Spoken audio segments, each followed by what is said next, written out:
Hi friends, இங்கே பாருங்கள், இதுதான் மாதுளப்பூன்னு சொல்லுவாங்க. இது அடியில் பாருங்கள், இந்த மொட்டுக்கள் இருக்குது. இது காய் வராதுங்க. இந்த செடியில் வெறும் பூ மட்டும்தான் இருக்கும்.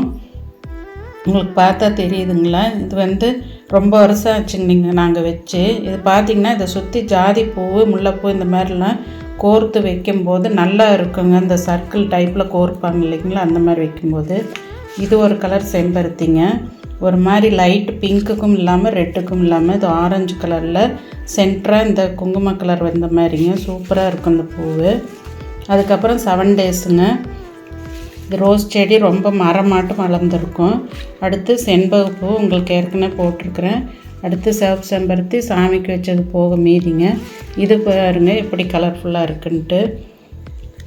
இந்த மாதிரி உங்கள் வீட்லேயும் பூக்கள் இருக்கான்றதை சொல்லுங்கள். பாய்.